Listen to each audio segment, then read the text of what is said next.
thank you very much, and welcome to another conversation of Onda UNED at ICDE Congress here at the Convention Center of Costa Rica, and we are traveling the world. We just had conversations with people from Canada, people from Britain, people from Zimbabwe. Afterwards, we have conversations for people from Pakistan. So we are talking with the world. An opportunity we don't have very often in Costa Rica, so we are very glad.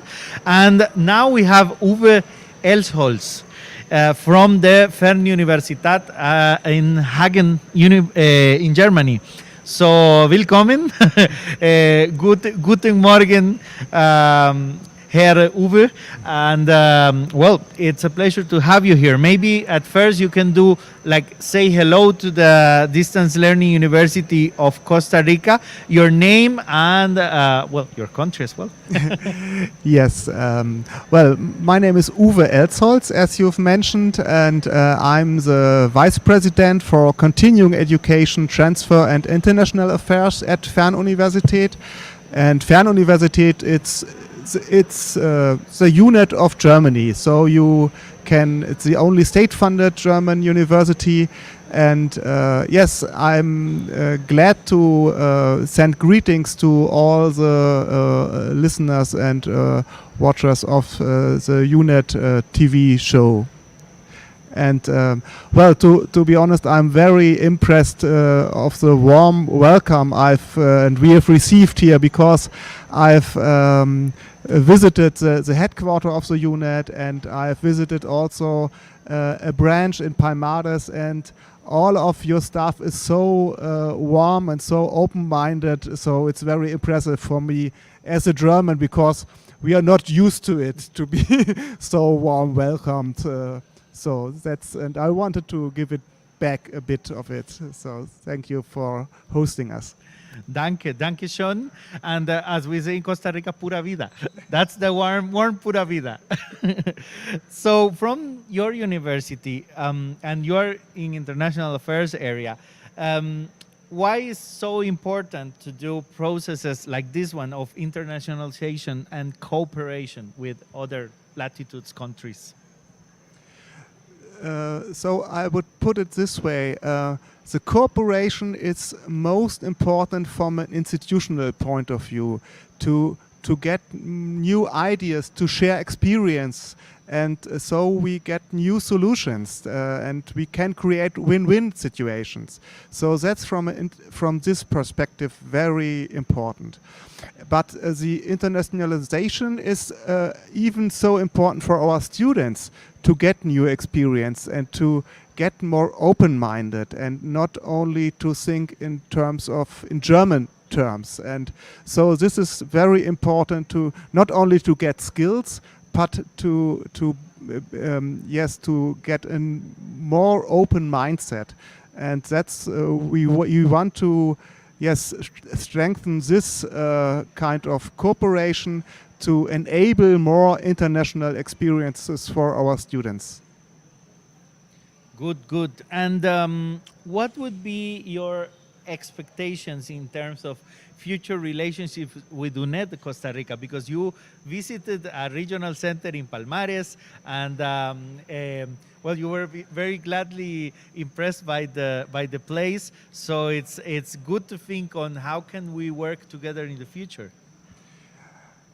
Yes, in our discussions and meetings, we've also have some. Yes, we have figured out some areas of potential cooperation. One example is Costa Rica is famous in ecotourism, and there already is a small kind of cooperation with one of our programs, a master program for environmental sciences. So we can, we can go further on this point.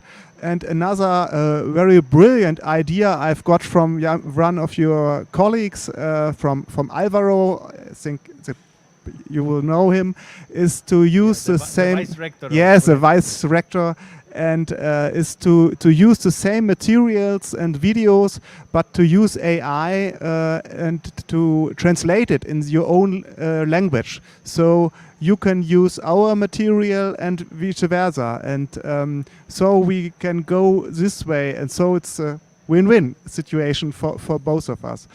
And yes, and the third thing is that what I mentioned, that we are similar to the UNED, and so we have a lot of similar challenges, even in our educational system, to become more money and more awareness.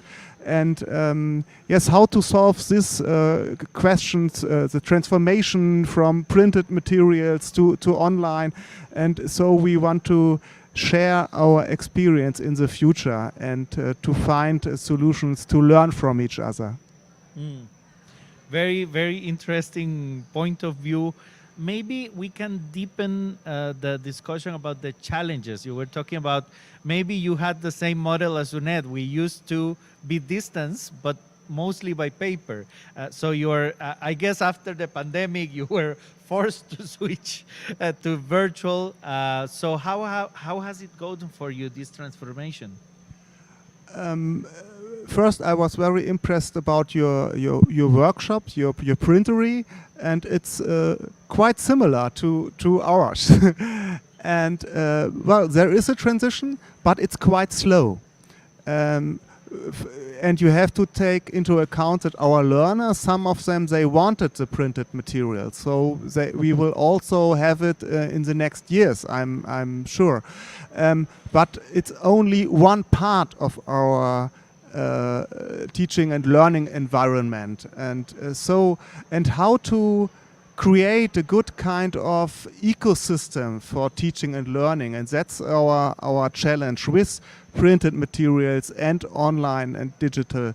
And so it's not printed or online, but how to combine it in a good way for teachers and for the learners, especially for the learners. In terms of the subjects or the programs you're giving to the people, the careers, for say, what are the innovations in terms of careers that you are thinking for the next year? Because we were used that the careers were always very fixed, but now with artificial intelligence, everything is messing up. What ideas of new careers and new things people can learn in your university you're going to open in the next years? Yes, to be honest, we are a university, and degrees is a big issue in universities. But we try to use micro-credentials, and it's a big topic here in this conference and in Europe, in the whole Europe. And we want to become a kind of front runner in Germany to offer micro-credentials. But it's not so easy to do it because there are not good kind of regulations, and the government has a lot of hesitancy for it. But we want to offer it for our students. And do you think the micro-credentials are little steps towards a degree, or they are separate from the idea of the degree? This is a discussion in our university. I would say it's more for continuing education. So these micro-credentials, which are quite small, but it's still not at the end, this discussion. Okay, very, very interesting, because we are having exactly the same discussion. With evaluation, exams, and things like that, do you still tend to do the exams, the assessments in a written way, or is it completely virtual? How does it work for you? Well, we have all kinds of exams. We have online and open book exams. We have in-person exams, and we have these written essays and so. And all these kinds of exams are challenged by AI. as you know. And but I think it's we have to become more competency based, even in our exams, and that's a challenge. It's more a didactical challenge than a technical. And what I wanted to avoid is to solve this problem if you have your old solutions and you try to hang on it. So I think we have to innovate ourselves and to get it as an impulse to innovate and to discuss it. But it's not hard. It's not so easy because German professors are very famous in the world to be very conservative, and I hope you won't send it to Germany. But to be honest, it's they're not gonna see it. Don't worry. There are a lot of discussions and how to improve our exams. Well, very, very, very important issue.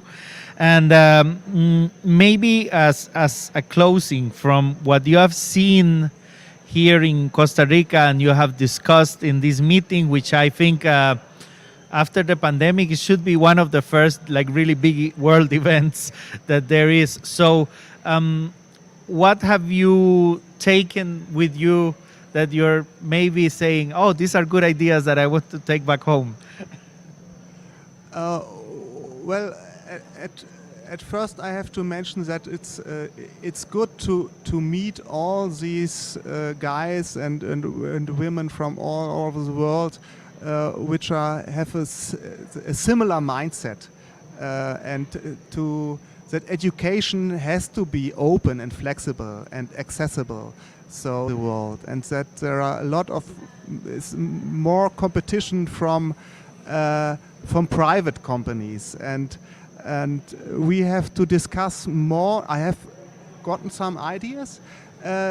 What does it mean to stay open in this world of artificial intelligence, in this world of LinkedIn Learning and these other companies, which are, well, they do a good job in some things, but they are profit-oriented, and we are state-funded, and we have a different mission. And how to innovate our mission, and I think we have to discuss more on this, and not our tradition. It's very important to have it in mind, but we have to discuss more about the future. And definitely we as public institutions become like the conscious of the world, because when you are in the profitable sector, everything is where is the money. But then and I love to see, for example, German television, because you are always discussing like what is the effect of this, what is gonna cause to the lives of people. And I think that conscious and that mind thinking ahead and saying, well, stop, because this road may lead to this. Sounds like a good mission for our institution, doesn't it? Yes, so perfect. Well, thank you very much. Maybe do a final greeting to our audience and yes, a final greeting, and I hope I will be back in Costa Rica soon to discuss more about our shared experience and find new solutions. Dankeschön, Herr Uwe. Thank you very much, Mr. Uwe Elsholz. Sorry for the family name. From the Fernuniversität in Hagen, in Germany, close to to Dortmund. Maybe people knows Borussia Dortmund because people is very fan of soccer. So he lives very close. I'm a big fan of Borussia Dortmund. Oh, you see, we have a fan of Borussia Dortmund here. Thank you very much, and thank you for being at OndaUNED. Don't stop following our channel, because in the afternoon we're gonna have voices from Pakistan, from I think Brazil, all around the world. We keep talking to the minds, the amazing minds that are gathering here at the Convention Center of Costa Rica. Thank you very much. Thanks to all the the team, Sharon, Jose, Eduardo, Randall, Vilma, that has helped Miss Velia Govaere also, all the people, Danilo as well, that have helped us to bring all of these interviews in the morning. Thank you very much. Goodbye, and we meet in the afternoon.